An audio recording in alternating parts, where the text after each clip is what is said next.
নমস্কার, আমি পারাদীপ। আজ নেতা নয় জনতা নিয়ে পৌঁছে গেছি কাঁথি লোকসভা কেন্দ্রে। কাঁথি লোকসভা কেন্দ্রের অন্তর্গত পটাশপুর বিধানসভা। আর কাঁথির মানুষজন তারা আমার সঙ্গে রয়েছেন। তারা নির্বাচনের আগে তাদের অভাব অভিযোগ, তাদের সুখ দুঃখ সবটা আজ শেয়ার করে নেবেন নেতা নয় জনতায়। কাঁথি মানেই যেটা প্রথমে মনে আসে সেটা হচ্ছে মেদিনীপুর জেলা। মেদিনীপুর জেলার একটা ইতিহাস রয়েছে। এই জেলা বিদ্যাসাগরের জেলা, এই জেলা মাতঙ্গিনী হাজরার জেলা। সামনে ভোট, কিসের ইস্যুতে ভোট দেবেন? দেশের লোকসভা নির্বাচন, তাহলে দেশের আগে সার্বভৌমত্ব, দেশের স্বাধীনতা, দেশের সম্প্রীতি এবং সর্বধর্ম সমন্বয়ে একটা স্বয়ংসম্পন্ন রাষ্ট্র হোক এবং সেই রাষ্ট্র পরিচালনা করার জন্য একজন ধর্মনিরপেক্ষ প্রধানমন্ত্রী নির্বাচন হোক, এটা আমি চাই। লাস্ট গত 12 বছর পশ্চিমবাংলার শিক্ষা সংক্রান্ত যা কিছু হয়েছে পশ্চিমবাংলাবাসী টিভিতেও দেখছেন। দুর্ভাগ্য, আমাদের পশ্চিমবাংলার শিক্ষামন্ত্রী আজকে জেলে রয়েছে, পশ্চিমবাংলার এসএসসি চেয়ারম্যান জেলে রয়েছে, শিক্ষা দপ্তর পুরোটাই আজকে জেলে। এটা পশ্চিমবাংলাবাসী হিসাবে আমিও একটা মাস্টার হিসাবে খুব লজ্জিত বোধ করি যে এই 12 বছরে যেটা শিক্ষা সংক্রান্ত যেটা পশ্চিমবাংলায় ঘটেছে, আমার মনে হয় এত বড় দুর্নীতি সারা ভারতবর্ষে ঘটেনি। যারা চাকরি হারা, প্রকৃত যোগ্য কি অযোগ্য সেটা কিন্তু এখনো বাছাই হয়নি। সেই জন্য আমাদের কাছে, বিরোধীর কাছে এটাই প্রশ্ন, যোগ্য অযোগ্য বাছাইয়ের জায়গাটা সঠিক হোক, যারা যোগ্য তারা চাকরি পাক, এটা আমরা চাই। যেখানে এই সরকার পার্থ চ্যাটার্জির মতো লোককে রেয়াত করেনি, জ্যোতিপ্রিয় মল্লিকের মতো লোককে রেয়াত করেনি, তো পরবর্তী দিনে এই সরকারের হাত ধরেই উন্নয়ন হবে একদম, এবং পটাশপুরের মানুষ উনারই সাথে থাকবেন। আজকে আমরাও চাই যে যোগ্য অযোগ্য ব্যক্তিদের বাছাই করা হোক, যারা যোগ্য তাদের যেন না চাকরি হারা হয়। এই সরকারটা দুর্নীতিতে ভরে গেছে। কয়লা থেকে বালি থেকে এই কেলেগাই মাটি পর্যন্ত চুরি করে খেয়েছে এরা। দরকারটা কিছু অস্তিত্ব নেই এদের, ঝান্ডা নিয়ে বাড়ানোর মতনও রাস্তায় প্রয়োজনও নেই এদের। কেন চুরি চুরি চুরি, শুধু চোর চোর চোর, চারিদিকে শুধু চিৎকার চিৎকার। কাঁথি লোকসভা কেন্দ্রে আগামী 25শে মে এখানে নির্বাচন, কিন্তু তার আগে কাঁথির মানুষজন তারা যেটা বলছেন, তারা বারে বারে দুর্নীতির কথা বলছেন। দুর্নীতি যে বিষয়টা, এই দুর্নীতি বিষয়ে যদি সবচেয়ে বেশি করে জবাব দিতে পারে সে হচ্ছে অধিকারী পরিবার।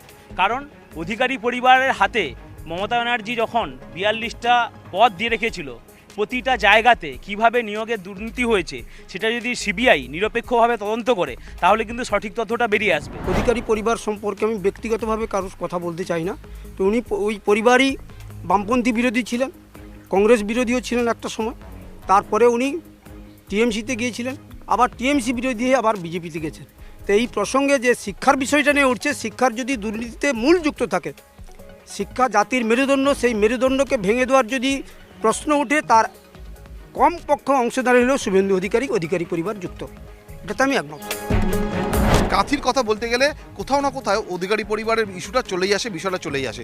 এবং যেটা বলছিলেন যে দুর্নীতি কিন্তু আজ বলে নয়, দুর্নীতি শুরু হয়েছে সেই জবে থেকে অধিকারী পরিবারেরকেও কোথাও একটা জড়িয়ে দেওয়া হচ্ছে। মানেন, পরিবারতন্ত্র বলে বিজেপি দলে কোনো কথা নেই। অধিকারী পরিবার টিএমসির আমল থেকে এই কালচার চলে এসছে, কিন্তু ভারতীয় জনতা পার্টিতে ব্যক্তি বড়, এখানে দল বড়, এখানে কোনো পরিবার বাদে আমরা কোনো কালে বিশ্বাস ছিলাম না। আজকে শুভেন্দুবাবুর সম্বন্ধে ওনারা শিক্ষা নিয়ে যা বললেন, তখন শুভেন্দুবাবু তৃণমূলে ছিল। আমার প্রশ্ন, মমতা ব্যানার্জি কেন তখন অ্যারেস্ট করলো না শুভেন্দুবাবুকে, কেন তদন্ত করলো না? ওনাদের হাতে আজকে সিআইডি আছে, সিআইডিতে তদন্ত করুক। শুভেন্দুবাবু চাকরি কোথায় টাকা নিয়ে দিয়েছেন ওনারা তদন্ত করুক। অধিকারী পরিবার কাঁথি লোকসভা কেন্দ্রে কতটা প্রভাব, মানে ভোটে কতটা প্রভাব এবারে প্রভাব ততখানি নেই। এবারে অধিকারী ক্যারিশমা কাজ করবে কাঁথির ভোটে? না, আমি মনে করি ক্যারিশমা কাজ করবে না। কর্মসংস্থান, দ্রব্যমূল্য বৃদ্ধি কোথায় পৌঁছেছে? সাধারণ মানুষ তাদের নাবিশ্বাস উঠছে রোজের সংসার খরচ টানতে। আমাদের বাড়িতে সবারই বাবা মা রয়েছেন, বয়স্ক মানুষ রয়েছেন, এখানেও অনেকে প্রবীণ রয়েছেন। তো ওষুধের দাম যেভাবে পৌঁছচ্ছে, তাতে কীভাবে চলবে মানুষের? সামনেই লোকসভা নির্বাচন, সেই নির্বাচনে ইস্যু হবে না এগুলো? আজকে সারের দাম কংগ্রেস সরকার 2014 সালে যখন যায়, একটা 10-26-এর বস্তা ছিল 374 টাকা, আজকে একটা সার বস্তা দাম হয়েছে 1450 টাকা। আজকে কেরোসিন তেল, আপনি বলুন তো, তেলের দাম কত ছিল? 18 টাকা লিটার ছিল, আজকে কত হয়েছে?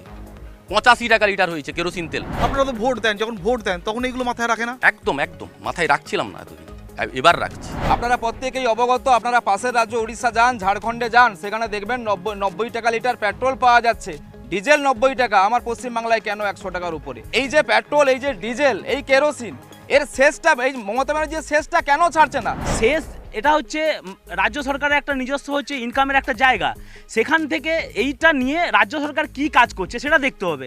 কারণ অন্যান্য রাজ্যের কথা যিনি বলেন সেখানে লক্ষ্মীর ভাণ্ডার কিংবা কৃষক বন্ধুর মতো প্রকল্প নেই। মমতা ব্যানার্জি কিন্তু লক্ষ্মীর ভাণ্ডার, বিনা পয়সায় রেশন থেকে শুরু করে সমস্ত ধরনের প্রকল্প কিন্তু মানুষের কাছে পৌঁছে দিচ্ছে। ভোটের আগে গ্যাসের দাম কমানো, কি মনে হয় ভোটের চমক না সত্যি মানুষের উপকারের জন্য? মানুষের উপকার সত্যিকারে বলতে গেলে এই যে গ্যাসের দাম বৃদ্ধি করা কিংবা বলা যেতে পারে এই যে রেশনিংকরণ, এগুলো বলা যেতে পারে সব রাজনৈতিক স্বার্থপরতা। মানে এক কথা হচ্ছে সেন্ট্রাল এবং স্টেট উভয়েরই দ্বন্দ্বে আমরাই ভুগছি।